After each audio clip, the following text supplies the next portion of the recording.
this video. Yeah, he flex the facts a little bit. Oh, Lord. Sorry. Yeah. That's impressive. Wesley. What's Yes. your middle name? Thomas. What's Jen's Marie. anniversary date? December 15th, 2016. It's the 16th. I'm sorry. That's Grace's birthday. Oh my God.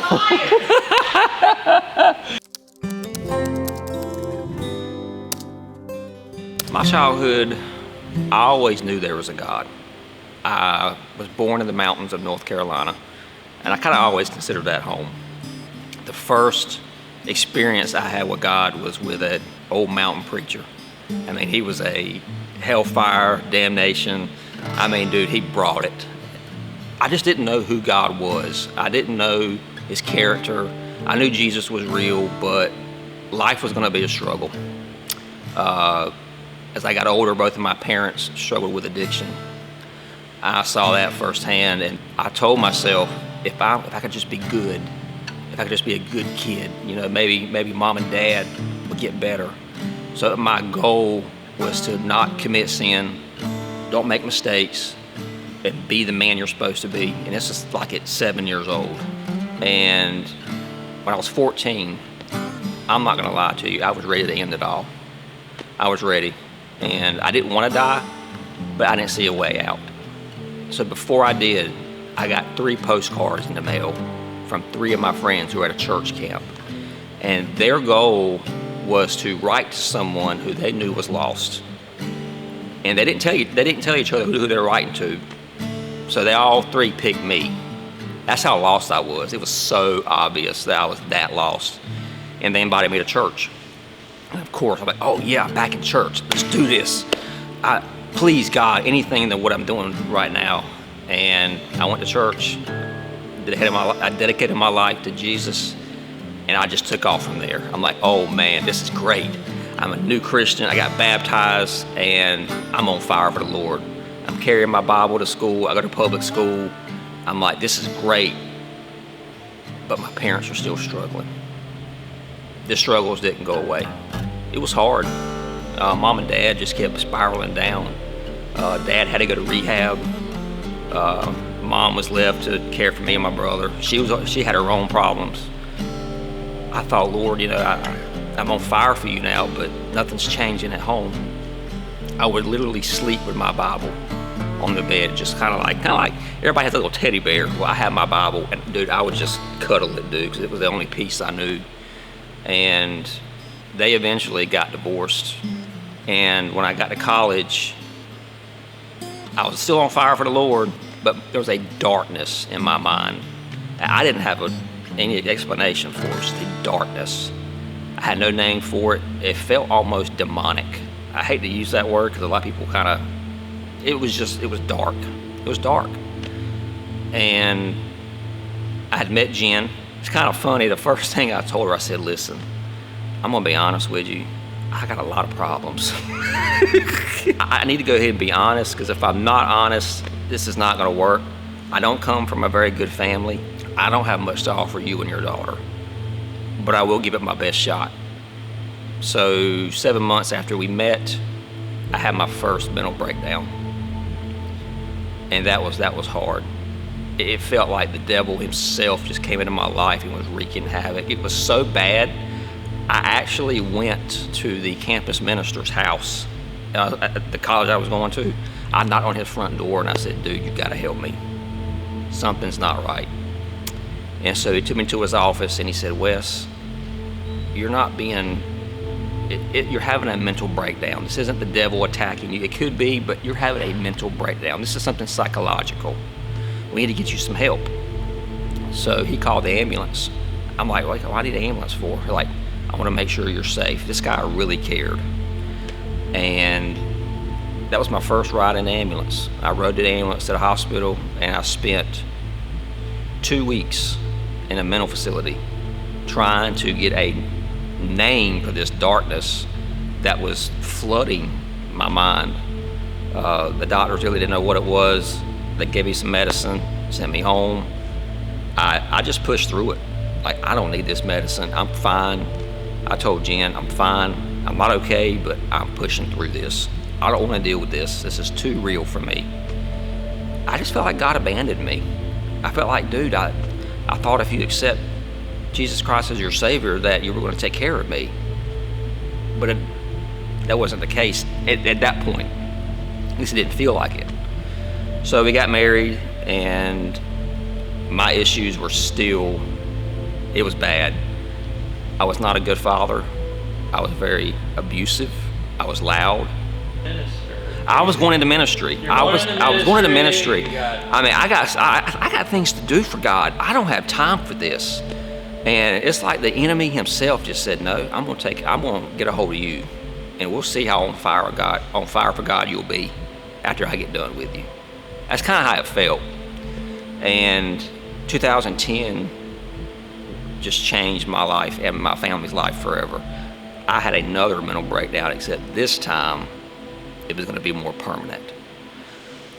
I went to the mental hospital again, and I stayed for 2 or 3 weeks. What was that like? Tell me about that experience. Oh wow, dude. Oh man. I didn't even know who I was. I couldn't even speak. Like, I was in like a catatonic state. I literally just had a blanket wrapped around me in a mental facility with all these people, with all these issues. I called Jen one day. I said, you gotta get me out of here. These people are crazy. I'm not one of these people, okay? I'm not supposed to be here. Like, you got to get me out of here. But she couldn't, because I was involuntarily committed. I didn't go on my own free will. I fought it. So I was just sitting there, and I just like, God, you've abandoned me again. Like, why do you keep doing this? Why do you keep leaving me? I thought you loved me. And if you loved me, a loving father wouldn't allow his kid to go through this. Like, why? I've lost my family. I've lost my job. I've lost my sanity. I'm about to lose my faith. I don't have anything left. So for 2 years, I was in and out of mental facilities, and I had to leave Jen and the kids. I had to leave them because they can't see me in that state. They can't see me. My kids couldn't see their dad not in his right mind. I don't want that for them. It was so hard to be away from them. With the mental illness, it's not about effort. It's not about, I just need to try harder. I need to have more faith. That's never been the issue. Your brain works a certain way. It's like your computer. If you don't have the right information, if you don't have the right chip, if you don't have the right, in a brain, if you don't have the right chemicals, it's not going to work. I didn't have the right chemicals in my brain. Plus, all the trauma that I had experienced as a kid, all in one, that's a recipe for disaster. I mean, effort wasn't the issue. I had the effort. I was fighting, but my brain wasn't. I was fighting, but my brain wasn't. And I had no control over that. And when you have a chemical dependency in your brain that's been neglected for years, it's going to take years to get it back on track. They had me on a drug cocktail. Okay, I had like 6 or 7 drugs they were giving me. It wasn't touching it. At least in the beginning, it wasn't. So I'll say this. Anybody out there struggling with mental health, you're not crazy. You have an issue inside your brain that's just not working. It's no different than somebody that has high blood pressure or somebody that has cancer. I mean, we don't discriminate against people who have cancer. We hold rallies for them. We have a pink ribbon and all that. Why not do that for mental health? There's no difference in somebody who's struggling with a physical illness and somebody who's struggling with a mental illness. It's just our society has just gotten to the point where it's like they don't want to talk about it because it's harder to deal with sometimes. With a mental illness, you don't have a scan that you can just scan. Look, there it is. Let's go get it. You have to kind of go off what the patient tells you. And the patient always is in their right mind. So it's like I heard a guy say one time, it's a quack science. You're experimenting with different drugs to see what works. And that's what's so hard about mental illness. You have to experiment a little bit about what's going to work and what's not going to work.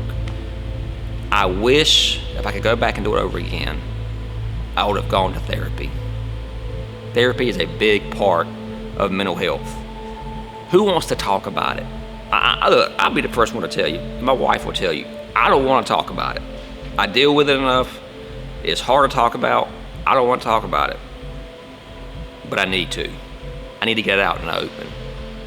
Because if you expose it and you get to see other people's stories, you're not alone.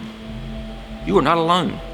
So many people struggle with mental health issues. It's unbelievable the amount of support that I've seen since I've come to Temple and Recovery Alive in the ministry that we have here.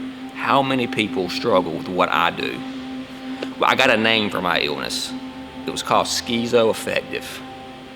2 mental illnesses in one. It's schizophrenia mixed with bipolar. And it's hard. I'm not gonna lie, it's been a challenge. But I finally found the medicine that works for me. My brain is actually leveled off, but I have to take my medicine. And the church has always frowned upon that. Like, if you take medicine, you're weak, or you need to have more faith, or you're just not trying hard enough.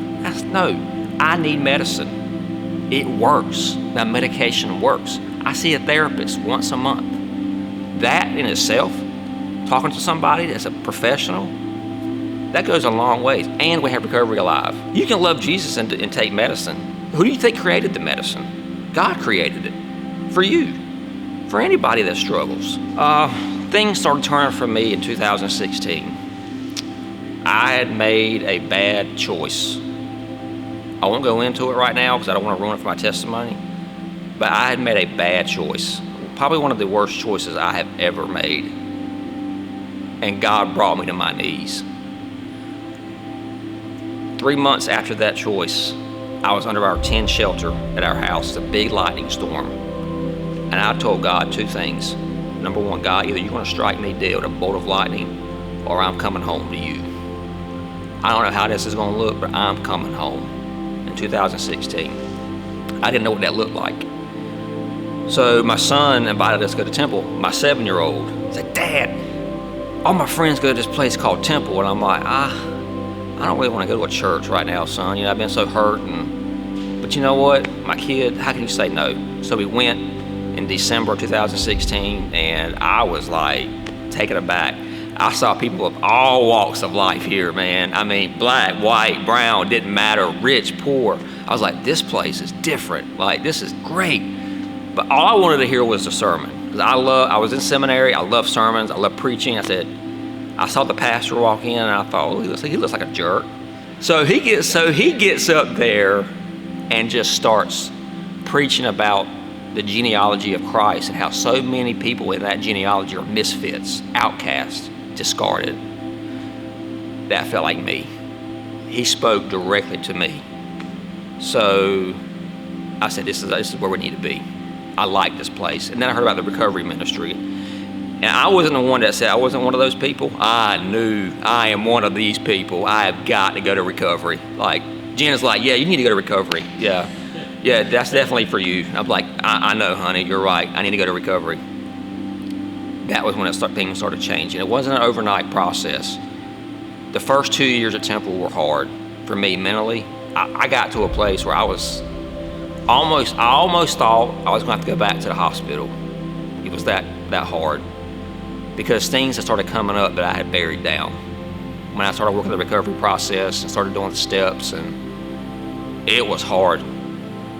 But gosh, it was worth it, because I felt like this voice inside of me saying, if you just hang in there, you're doing the work. It's going to be okay. I've never seen a pastor more passionate about the loss than I do Rodney Pierce. And I've never seen a pastor more passionate about recovery than I do John Eklund. So you got the 2 for 1. It's like, it's crazy. This church is about recovery. It's about people being honest about their struggles. You don't have to hide here. This isn't a hiding place. This is a hospital.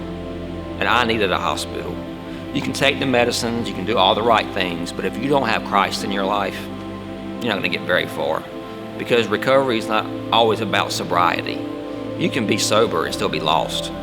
I've seen so many people who don't drink, they don't smoke. It doesn't matter. They're still lost. We come here because this is where Christ lives. He lives here. Like, even if nobody's in here, I just want to sit in the sanctuary. That's how powerful the Spirit is in this place. Been here going on 9 years, and this is home. It always will be. I can't imagine going anywhere else. And that's not a shot at any other church. but there's something different about this place. I wouldn't trade it for the world.